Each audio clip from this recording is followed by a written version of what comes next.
Login accepted.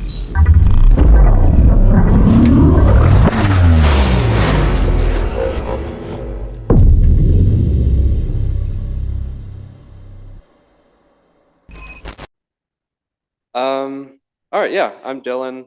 I'm a hacker or something. My specialty is web apps. I do databases. Every so often I break into a network and have some fun there, code review. I'm here with Framework Security. They're a fantastic group of people, probably the favorite place I've worked, and I'm not just saying that because they're here. We do have internship opportunities over the summer, so come see our table outside if you're interested. Cool, let's get into it. Wer hier kann Deutsch? Hebt eure Hand. Eins und? No eins? Okay, just one. I don't speak any German.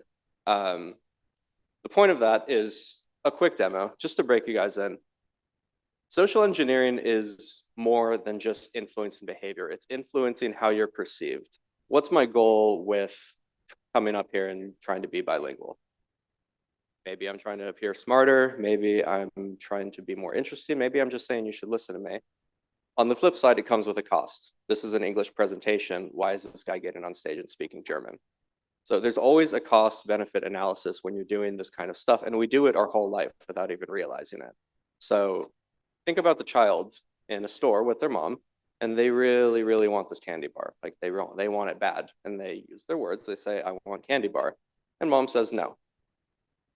What arsenal do they really have in their tool set to kind of protest this injustice? They might throw a tantrum. And this is a form of social engineering. They're attempting to influence an outcome based on their behavior. It's not very effective, and if the mom is good, they'll learn quickly that tantrums don't work. Sadly, some adults make it all the way there without learning this. And with that said, don't do this in your personal life. Seriously, because I have a whole slide on why not. So this is maybe the only slide I'm going to read straight off of, but the connections you form are disingenuous. It takes a lot of mental effort to really keep up with this stuff. And we all have individual blind spots. So if someone's doing this to you, you might not notice. But the guy outside of that social interaction, he might not know why, but he will be able to point out that you're being weird in some way. In some way, this does bite you. And on top of it, you suck. So don't do it. Like, you can't keep it up. So why do we do social engineering? Not every pen test can be this good, you know. Those are open ports, all externally exposed.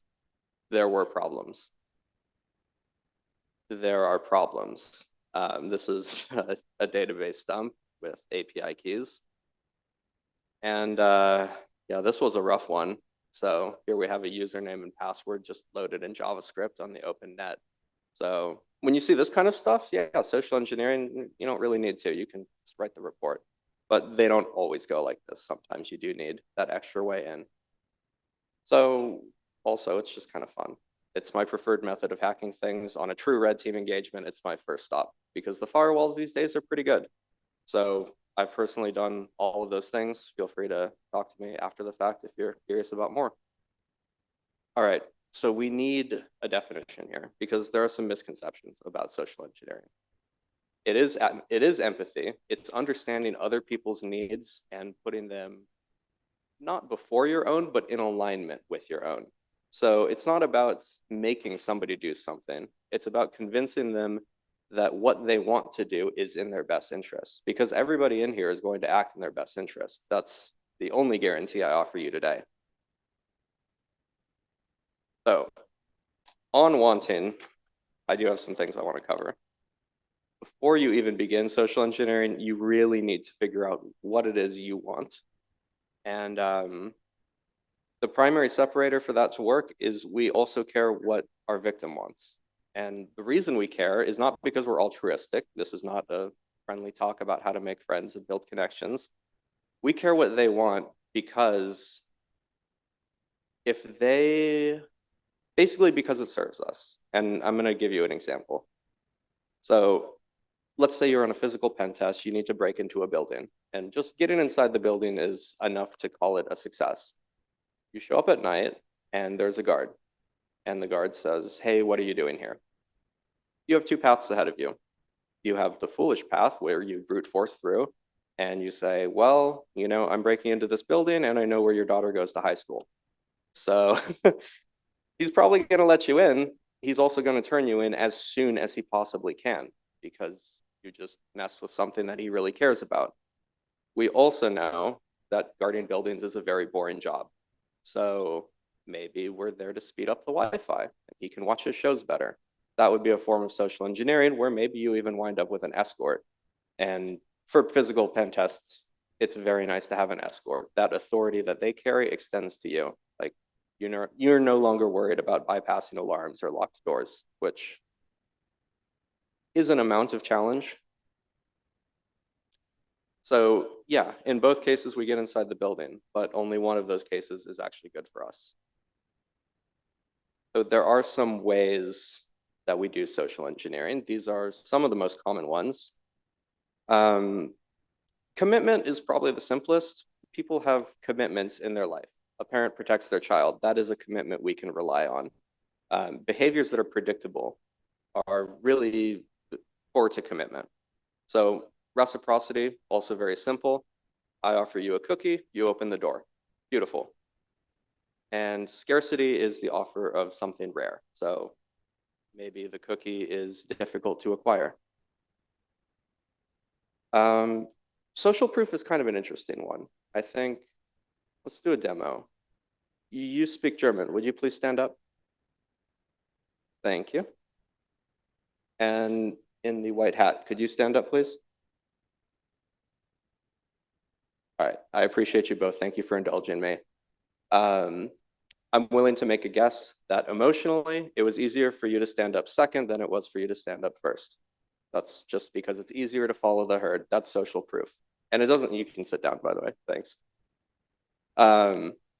It doesn't have to be based in reality either. All you have to do is convince somebody that other people are doing it. Now the behavior is easier to model and reproduce for them. And helplessness is that most people have a core need to be helpful. It makes them feel good, and you can bully this by being completely worthless and needing their help. And likeness is really good, so it gets a whole slide. So likeness or tribalism, as you've maybe heard it, we all fall somewhere on the spectrum, but when we find our tribe, we're rewarded for that. So in the Western world, I would argue that the most important pieces of likeness are your politics, your brand loyalty, class resentment, and subculture. So that's music or movies that you like. And when you find somebody that you identify with, you're willing to bend the rules for them because they're a member of the same tribe. So it's not just biological.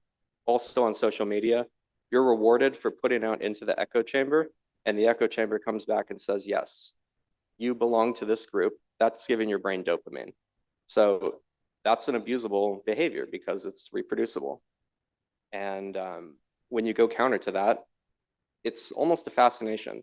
For example, I've never seen Star Wars or Lord of the Rings.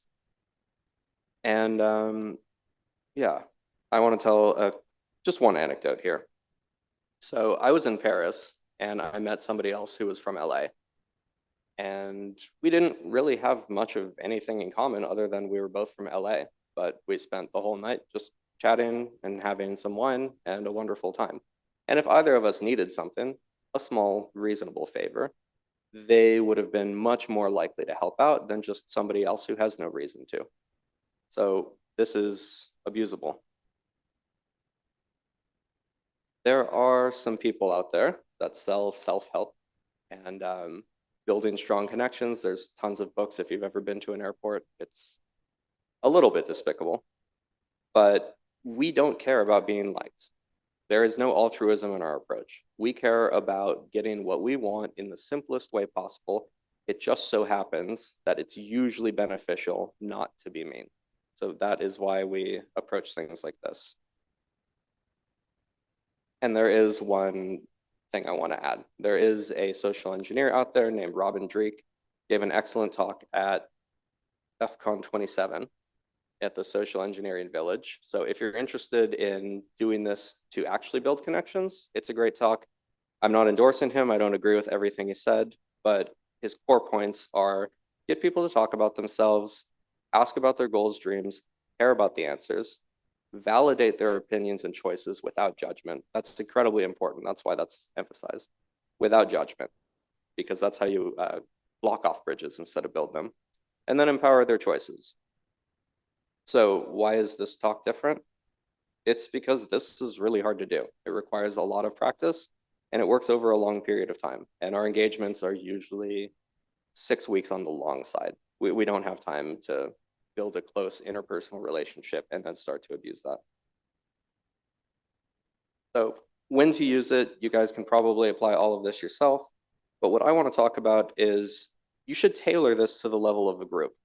If you're working against a team that maybe does construction, dropping a complex SharePoint credential harvesting scheme on them with beautiful pretexting, it's overkill, guys. You don't have to, you know.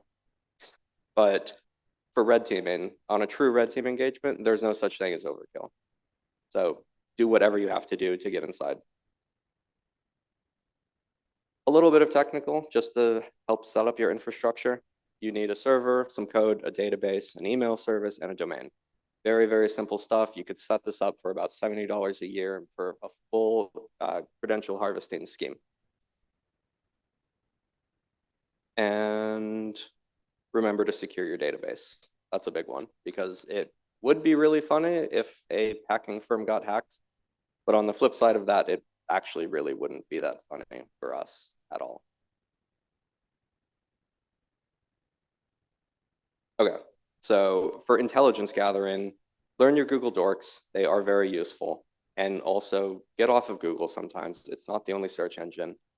Yandex is really powerful. It's more like a less sanitized version of Google. Quant is also really good for people searching. And the Wayback Machine it's useful in some really rare cases. So it's never your first stop. It's possible to waste a ton of time there, but every so often you find some way to chain everything together. And lateral movement in this case means we find a username from somebody, say their LinkedIn username, which I have done before. And then we take that username, search for that, and we find a Reddit user. We say, okay, does this align with this user's behavior and interests? In one case, he had anime as an interest on his LinkedIn, find his Reddit user page, and there's a bunch of anime subs. Okay, we have the same guy. And we went deeper and deeper. We found that he was having some trouble with networking in his role a couple years ago. Now we have a reasonable pretext, way to reach out and really target this individual. So that would have been a spear phishing attack, but you get the idea. Take your time when you're doing your intel, your OSINT. And also get creative with it. So you guys have all seen these BuzzFeed quizzes or Facebook quizzes. Your gangster name is your mother's maiden name and the street you grew up on. It's sad that that literally probably works. You can get more creative with it though. And you can also create your own BuzzFeed quizzes for niche interests. I had a guy who was really into bikes and maybe I was going to stand up a BuzzFeed quiz. What type of bike are you? Of course, we're not interested in the type of bike he is. We're interested in other information that he's inputting to help build that profile. So what does that profile actually look like? This is kind of the key part, the key parts that you need. You need your basic OSINT. Who is he? Where does he live? This individual lived in Washington. He's 36. We have his birth year up there. And then we have some weaknesses. And some of this stuff is just stuff that you learn over time, how to look into the person. And some of it is stuff that you'll find hard evidence for. So take a moment to think about your entry points for this person. Like, where are you going to find your additional OSINT? If you found this person in a bar or at a conference, how would you approach the conversation to gain sensitive information? How would you coerce them to give you information over email or over the phone? These are all valid social engineering techniques. And I think something that's effective for this person is to make the conversation all about them. So we have flattery, we have attention and affection. This is somebody that really wants to be seen as likable. it's not even important to them that they are likable. They just want to be seen that way. So if you make it all about them, the entire conversation, they're going to spill some secrets. And people do it all the time. I'll throw out an anecdote. This must have been DEF CON 26, I think, somewhere in there. 5 in the morning rolled around and the parties were still going. So I walked up to these two guys and they were talking about airplanes. And I asked, so guys, what's the position on Boeing? And this was right before all the documents dropped that Boeing knew that their 787s were dangerous. And they just told me short Boeing and then left. That's not the kind of information you should be sharing, but 5 in the morning rolls around and some guy's asking, okay, fine. So let's talk about some phishing techniques, how to actually upgrade your phishing. So people are not so vigilant about domains other than their own. So you're going to notice if somebody's spoofing your domain. I think it's Polypomone, or it's a CPP, cpp.edu. You would notice if it turns into cp.edu or cp1p or something of the sort. But you might not notice if it's another school and they're trying to do domain squatting that way. So the only time you should be trying to domain squat your primary target is if you actually have the ability to spoof them. And that's just a quick DMARC check. For timing, first thing in the morning is pretty important. You want to be aware of time zones, and nobody wants to do anything too intense before their coffee. So you want to ask them to do something, but not something that's so urgent or critical they're going to wait to do it later in the day and they start thinking. You don't want your person to be thinking. You want them to be clicking and logging in to your form, of course. Malicious documents are pretty difficult to get through the filter. So anti-phishing these days is really good. Certain tools, not Exchange Online, but getting you through the filter basically means your document, the filter is not permission to read it. So SharePoint is a common way to get it through. DocuSign, there's one more, it's escaping me. But essentially, any way to make it so that only that user that you're trying to phish can actually access the document is a way to get through. So living off the land, this is probably my favorite one on this slide. COVID was an absolute gold mine, a glorious time for phishing. Disorganization was super high, everyone was remote, and everyone needed something. Resources were pretty limited. And for right now, I mean, it's just the topic du jour. It's like the world is pretty exciting. Pick your favorite thing. And let's see. Yeah, we talked about the relaxed urgent situation. For spoofing, just check the DMARC record. It's super easy to stand up. Again, this is applied, but I'm not going to get too technical. It's not really a tools talk. There are lots of ways to send a spoofed email that are very easy, including websites that will do it for you. As far as ChatGPT goes, that was a great talk on AI. Taking phishing a little bit further, you can actually just screenshot anything and say, make this in HTML and CSS, and it will. It'll output something that's pretty reasonable. And now you have an email to send. And that takes 30 seconds instead of painfully playing with CSS. That is, I can safely say, probably none of your hobbies. And some users are completely untrainable. So for phishing, it's all about volume. And when I say untrainable, I mean, again, personal anecdote. I met a girl in Canada who was extremely proud of clicking on every link that anybody sent to her. She would go to her spam filter and click. And I was like, I don't believe you. So she pulled it up on her phone and started clicking on stuff. And I was like, okay, I believe you. She worked in government, of course.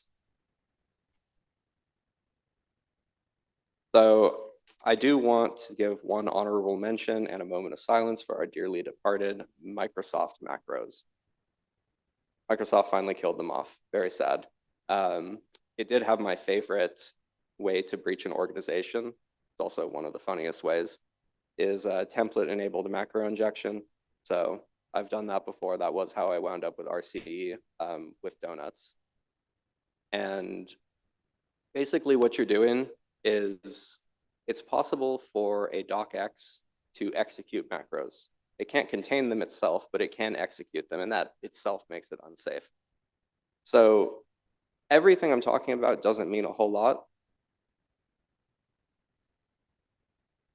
unless the target that you're running against is running pre-Office 2022, which certainly nobody would ever be running that software suite.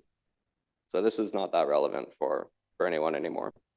But yeah, basically you'd host your macro in a template online and then load it on demand. There's a ton of technique or tutorials online how to do this, but it's not a long stand-up process.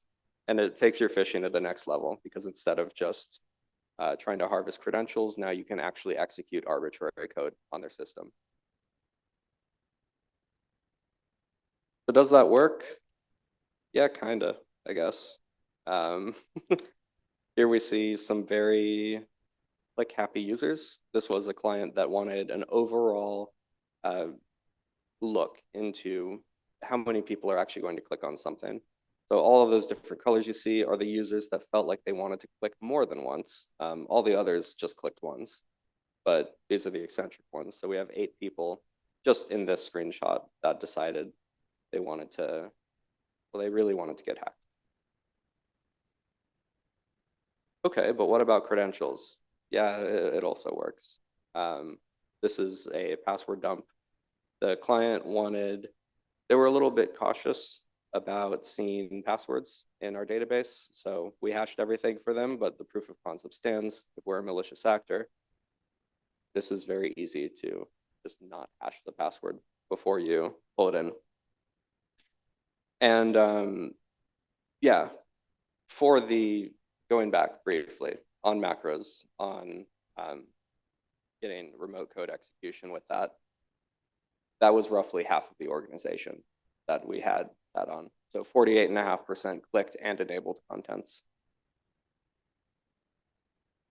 Okay. So every so often you'll get one of these letters. This is a cease and desist. When this happens, it's usually a good idea to comply with the demand because domains are cheaper than court, even if you're in the right. It's also a good idea to make redacted edits like this so you can share with your friends and poke the appropriate amount of fun at these companies that think domain squatting is a crime. So yeah, don't be this guy. For vishing, stop at the social engineering village at DEF CON. That's probably the prime place on earth for vishing and vishing techniques and seeing what works and watching people that are a lot better than me do it. But if you're going to do it, prepare your pretext and get it right. So what I mean by that is we all have specialties in here. One of the specialties of framework security is GRC. So we do a lot of risk and compliance. So if I was going to call somebody up and try and phish them, saying I'm from corporate HQ, I rattle off some ID number, and I'm in the auditing department, and they lit up on my dashboard, I need additional information from them. I know all of the compliance words to make that sound legitimate. So really play off of what you already know. And all the best lies come with a nugget of truth. When you're vishing, it's important to be very nice. Some people are well trained to they pick up on when you're asking for sensitive information and they will stonewall you. When that happens, just back off gently. It's okay.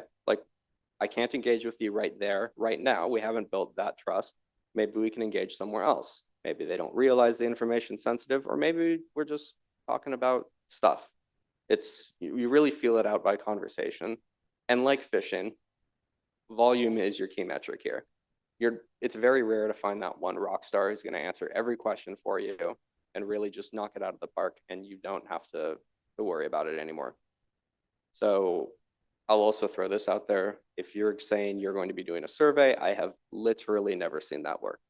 So I'll save you the heartache. If hey, I'm from Cal Poly Pomona. I'm doing a survey on business for my business administration class. You could try it. It's your time. But helplessness and likeness do really well in this category. So one of the things that I've seen work is a guy was out walking his dog and you start talking about how much you love dogs. That is likeness. That's building that trust. It's very weak, but it's sometimes enough. In person. So this is probably the hardest one, the one you need to practice the most to actually do it well. Good eye contact. And yeah, your body language is really the most important part. Try and be as welcoming and warm of a presence as possible. When you're smiling at them, smile with your eyes. It helps if you kind of drink the Kool-Aid and believe in yourself, you know? Say like, okay, yeah, like this person is my friend. I really care what they're saying. Like it's all great. And your words do matter as well. So know your pretext inside and out. And if you have supporting content, which you should have supporting content, have it digitally. It's cool that you print it out in email, but your forgery alarm bells are ringing in 99% of people's heads when they get that. Show it to them on an iPad. It's like, oh, now I can touch it. The screen moves. This is a real email. Magic. And yeah, be confident knowing your audience. Interact with people at the level that you should be interacting with them at. So this is Article 17 of the Bro Code. A bro shall be kind and courteous to his coworkers unless they are below him on the pyramid of screaming. Now, I'm not advocating for screaming at anybody, but this is what I mean when I'm talking about interact with people at their level. If there's somebody, if you're working on a barista, say, their job is to help you. So being nice and authoritative is going to yield you much better rewards than being helpless versus somebody who has no reason to help you, maybe saying, oh, like I just couldn't find this thing online and I'm really looking for it. Could you help me find this information? At this point, you've already bypassed the fact that they're thinking about how, like, is this person privileged to access this information? They're thinking, oh, how do I help this person who desperately needs my help? So I want to end with one story and then I have a lot of time for questions. But I once had a lot of wine and beer in my possession. It was in Vegas and I was bringing it up to a hotel party. And I was not staying at this hotel. And so I didn't have a key card. I didn't really have any way upstairs, and I certainly had no way to move boxes of soft liquor. So I grabbed a bellhop cart, and I knew that this was not a good idea because they're the ones that have to escort the bellhop cart. And they were checking for cards. So I don't have a card. I don't really have any way to do this. I just started loading stuff onto the cart. It's like he's either going to notice or he's not, but this is a great prop. Of course, he noticed right away. He was like, hey, what are you doing? You can't do that. So that's when I said that I was taking it to a specific room in a specific tower. I did know where I was going. Didn't have access to it, but I did know where I was going. And I said that very confidently. And at this point, that's bypassing the verification. He's not thinking, okay, where's his key card? He's thinking, okay, great. I have this annoyed customer and a line of people. Like, how am I going to get this guy where he needs to go without it becoming a thing? As soon as I see that like switch in his mind, that he's no longer interested in verifying who I am, that's when you can switch to super nice and super grateful. Like, thank you so much for the help. Like, yes, I really need to get up there. It's been such a day. Like, thank you so much. And he escorted me. And he escorted me past 3 key card checkpoints. So we did not have a key card at any of those checkpoints, but that's what I mean when I say having an escort helps a lot because their authority extends to you. And the last one, we actually had to scan the card. So he scanned his and we were in an elevator going up. It was pretty easy. That is a lot of it. Just being confident and knowing what you're doing. Like there's a reason the guy in the high-vis vest and the clipboard works really well. Still does. Okay, so almost done. Define your objectives, map your motivation, tailor your approach to the environment, leverage likeness and helplessness. Those are probably my two favorite ones, the ones I lean on the most. Obviously, the others work well, and secure your own ops. So if you're going to set up infrastructure to steal data from people, that's awesome. I support you. But don't let that be a data mine for other hackers. I am taking questions.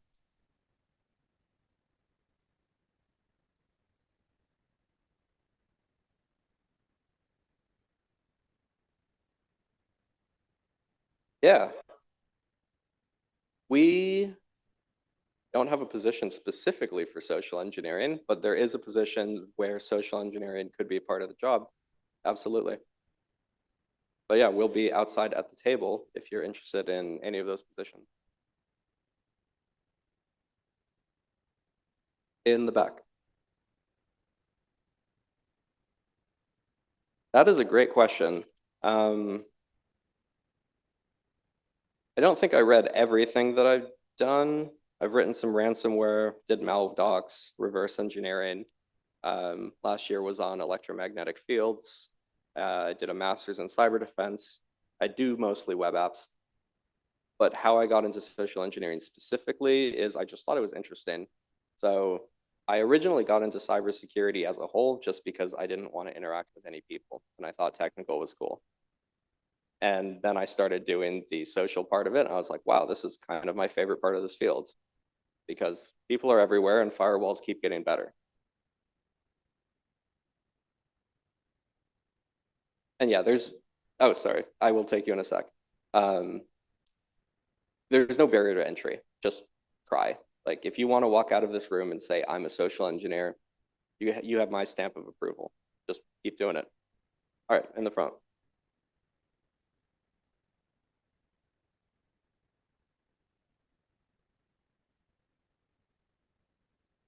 Yeah, so when you need a ticket, there's really two ways you can go about it.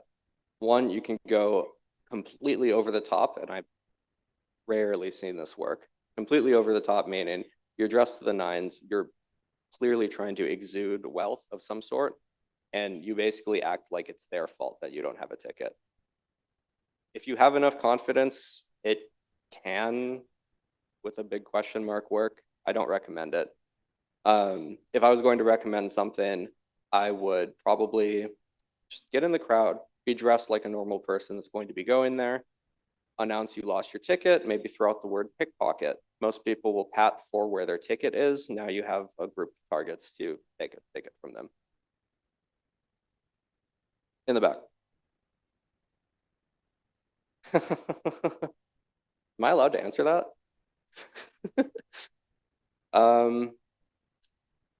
I'll say I have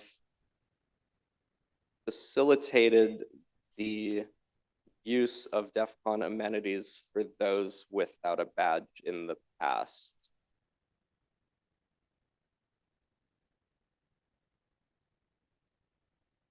All right. If that's everything, then I'm going to get off stage. Thank you so much for coming, and we will be around.